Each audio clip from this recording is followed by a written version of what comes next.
గత 5-6 రోజులుగా BRS party తరఫున మేము ఇక్కడికి రావాలని అనుకున్నా కూడా మా నాయకులు రెస్క్యూ ఆపరేషన్స్ జరుగుతూ ఉన్నాయి. పనిచేస్తున్నప్పుడు వాళ్ళకి డిస్టర్బ్ కావద్దనే ఉద్దేశంతో కొద్ది రోజులు ఆగి వెళ్ళాలని చెప్పడంతో మేము గత 4-5 రోజులు వెయిట్ చేశాం. అయితే ప్రభుత్వం మాత్రం చూస్తూ ఉంటే ఎట్లా ఉందో మీరందరూ కూడా చూస్తున్నారు. హెలికాప్టర్లో వస్తున్నారు, హెలికాప్టర్లో పోతున్నారు, సమన్వయం చేయలేకపోతున్నారు. ఇప్పటికీ 6వ రోజు తర్వాత కూడా ఒక స్పష్టత ఇవ్వలేకపోతా ఉంది ప్రభుత్వం. అందుకే మేము ఈరోజు అసలు ఇక్కడ ఏం జరుగుతూ ఉంది, ఆ బాధిత కుటుంబాలను పరామర్శించుదాము, వారికి ధైర్యాన్ని చెప్పడంతో పాటు సహాయక చర్యలు ఎలా ఉన్నాయి, రిలీఫ్ స్టెప్స్ ఏమేమి తీసుకుంటున్నారు చూద్దామని, అవసరమైన సూచనలు ప్రభుత్వానికి చేద్దామని మేము ఇక్కడికి వచ్చాం. ఉదయం సరే మాతో వచ్చిన నాయకులను అలో చేయమంటే చాలామంది మాజీ శాసనసభ్యులు మా ఎమ్మెల్సీలను కూడా లోపలికి అలో చేయకపోతే వాళ్ళందరూ బయటే ఉండిపోయినారు. కోటిరెడ్డి ఎమ్మెల్సీ గారు, నవీన్ ఎమ్మెల్సీ గారు, మాజీ శాసనసభ్యులు అందరూ కూడా మేము సహకరించాం. సరే మీరు 8-10 మందే లోపలికి పోండి అన్నారు. 8-10 మంది లోపల పోయిన తర్వాత మళ్ళీ లేలే 5గురే పోవాలి, 6గురే పోవాలి, ఒకటే కారు పోవాలని మళ్ళీ అక్కడ మమ్మల్ని ఆపి మమ్మల్ని లోపల పోకుండా ఇబ్బంది పెట్టే ప్రయత్నం చేసినారు. మీడియా నిన్నటిదాకా మీరు లోపల ఉన్నారు సెట్ కింద, ఇవాళ మేము వస్తున్నామని మిమ్మల్ని కూడా బయటకు గంటేసినట్టున్నారు. అంతేనా? బయటకు పంపించారు, మీడియాను కూడా ఇలా బయటకు పంపించిన పరిస్థితి ఉంది. అంటే ఈ రకంగా కుటుంబ సభ్యుల్ని మేము కలుద్దామనుకుంటే వాళ్ళను కూడా కలవనీయకుండా ఇలా కుటుంబ సభ్యుల నుంచి కూడా ఇక్కడ నుంచి పంపించి వేసి దాచిపెట్టిన పరిస్థితి కనబడతా ఉంది. ఎందుకు అంత భయం?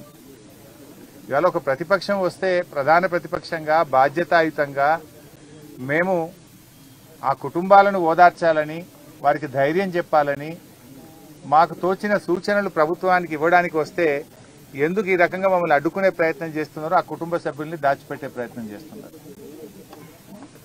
ఇవాళకి 6వ రోజు మేము లోపలికి వెళ్ళి ఎన్డీఆర్ఎఫ్ టీంతో కలిశాం. సరే నేను ఎన్డీఆర్ఎఫ్ సిబ్బందిని మనస్ఫూర్తిగా అభినందిస్తున్నా.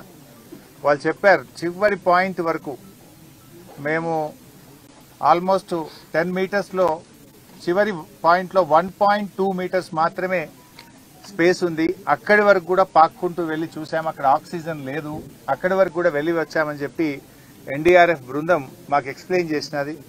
వారి ప్రయత్నాన్ని నేను తప్పకుండా అభినందిస్తా ఉన్నా. అయితే అక్కడ అర్థమైంది ఏంటంటే, నేను చాలా మందిని కలిసాను, రైల్వే టీం ఉంది అక్కడ, సింగరేణి టీం ఉంది అక్కడ. అసలు మొత్తంగా చూస్తూ ఉంటే గత 5-6 రోజుల నుంచి వివిధ బృందాల మధ్య ప్రభుత్వం సమన్వయం సాధించడంలో పూర్తిగా ఫెయిల్ అయింది.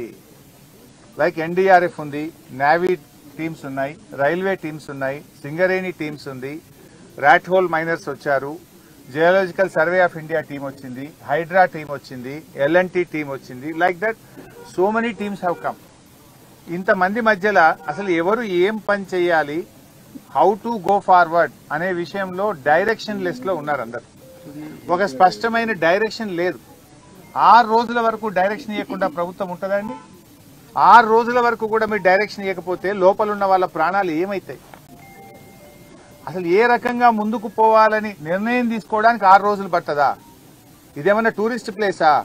మంత్రులు పొద్దుగాలు వస్తారు, సాయంత్రం పోతున్నారు, సాయంత్రం వస్తారు, పొద్దుగాలు పోతున్నారు హెలికాప్టర్ వేసుకొని. ఎలక్షన్ ప్రచారం పోతున్నారు, ముఖ్యమంత్రి ఇంతవరకు రాడు, డైరెక్షన్ లేదు. మంత్రి గారు రోజు సాయంత్రం వస్తుడు, పొద్దుగాలు వేసిపోతుండు, యాడికి పోతుండు? ఇంతకంటే ముఖ్యమైన పని ఏముంటుంది రాష్ట్రంలో? అసలు ఒక డైరెక్షన్ ఇయ్యరా మీరు? ఎలా ముందుకు పోవాలి, వాళ్ళ ప్రాణాలు కాపాడడానికి రిలీఫ్ మెజర్స్ కు ఒక స్పష్టమైన ఒక విధి విధానాన్ని, ఒక డైరెక్షన్ నిర్ణయించే బాధ్యత ప్రభుత్వానికి లేదా అని నేను అడుగుతా ఉన్నా. ఇవాళ 6వ రోజు ఇప్పటికీ కన్వేయర్ బెల్ట్ పనిచేయడం లేదు. You are not able to repair the conveyor belt. 6 రోజులు పడుతుందా కన్వేయర్ బెల్ట్ రిపేర్ చేయడానికి? It's a matter of hours. కొద్ది గంటలు కరెక్ట్ గా డైరెక్షన్ ఇచ్చి ఉంటే కన్వేయర్ బెల్ట్ ను మరమ్మతు చేస్తే ఆ లోపలుండే మక్కంతా కూడా బయటకు తేవడానికి అవకాశం ఉంటుంది. అది ఎందుకు లేట్ అవుతుందో, మరి ఎక్కడ డైరెక్షన్ మిస్ అవుతుందో నాకు తెలియదు. టనల్ బోర్ మిషన్ యొక్క పార్ట్స్, అది మీద నుంచి రాళ్లు పడి డెబ్రిస్ పడి కొన్ని పార్ట్స్ వంగిపోయినాయి, కొన్ని పార్ట్స్ చెల్లా చెదురుగా పడి ఉన్నాయి అన్నారు. అవి కట్ చేసి తీస్తే కానీ లోపల నుంచి మక్కు కానీ అక్కడున్న బురదను బయటకు తేవడానికి అవకాశం లేదు. అది కట్ చేయాలన్నా వద్దా అని నిర్ణయించడానికి 4 రోజులు 5 రోజులు తీసుకున్నారు. మరి 5 రోజుల లోపల ఉన్న వాళ్ళ ప్రాణాలు ఏం కావాలి? అది కట్ చేయాలని తొందరగా నిర్ణయం తీసుకొని ఫాస్ట్ గా డీవాటరింగ్ చేసి ఫాస్ట్ గా మీరు కన్వేయర్ బెల్ట్ ను ఓకే చేసి లోపల ఉండే మక్కునంతా either by manual or by machine by hook or కుక్ మీరు బయటకు తేవాల్సి ఉండే. 6 రోజుల తర్వాత తట్టడి మట్టి తెచ్చిరియాలి. 6 రోజులు 8 ప్రాణాలు ఏమైతాయి? 8 మంది ప్రాణాలు కాపాడడం పట్ల మీకున్న చిత్తశుద్ధి ఇదేనా? అసలు ఏం జరుగుతుంది? అసలు డైరెక్షనే లేదు మీకు ఇంతవరకు. గా బెల్ట్ ఇప్పుడు మంత్రి గారి స్టేట్మెంట్ నేను టీవీలో చూశాను. 2 రోజుల్లో అంతా అయిపోతుంది, ఆపరేషన్స్ బయటకు వస్తారు అని మాట్లాడాను.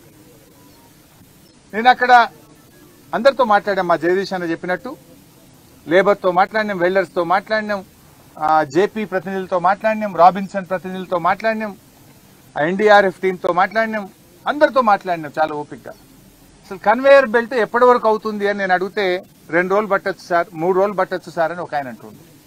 మంత్రి గారేమో 2 రోజులు ఆపరేషన్ అయిపోతుంది, అంత బయటకు వస్తారని మంత్రి గారు చెప్తున్నారు. 6 రోజులైనా కన్వేయర్ బెల్ట్ ఉపయోగంలోకి రాదు. ఇంతవరకు డెబ్రీస్ ను లోపల నుంచి తెచ్చే పరిస్థితి లేదు. ఆ మిషన్ యొక్క పార్ట్స్ కట్ చేస్తే కానీ అక్కడ ఉండే బురద డెబ్రీస్ తీయలేము అంటే ఇవాళ మిషన్ కట్ చేయాలని నిర్ణయం తీసుకొని లోపలికి పోయిండ్రు అంటున్నారు. అది అయిందా కాలేదా తెలియదు.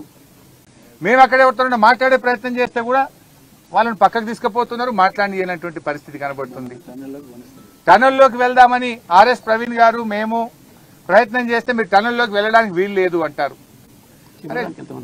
గౌరవ మంత్రులు శాసనసభ్యులు కూడా వచ్చి నిన్న పోయింది కదా, మరి వాళ్ళు శాసనసభ్యులు వేరే కాంగ్రెస్ పార్టీకి చెందిన వాళ్ళు పోయినప్పుడు గతంలో నీటిపారుదల శాఖ మంత్రిగా పనిచేశాము, వారు విద్యుత్ శాఖ మంత్రిగా పనిచేసినారు. వచ్చింది ఎవరండి? 3 ఎమ్మెల్యేలు, 5 మంత్రులు, 2 ఎమ్మెల్సీలు, బాధ్యత కలిగిన వాళ్ళమే వచ్చాం.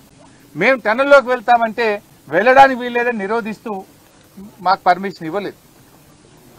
అంటే మొత్తంగా ఒక గందరగోళమైన పరిస్థితి, ప్రభుత్వ వైఫల్యం మాత్రం కొట్టొచ్చినట్టు కనబడతా ఉంది.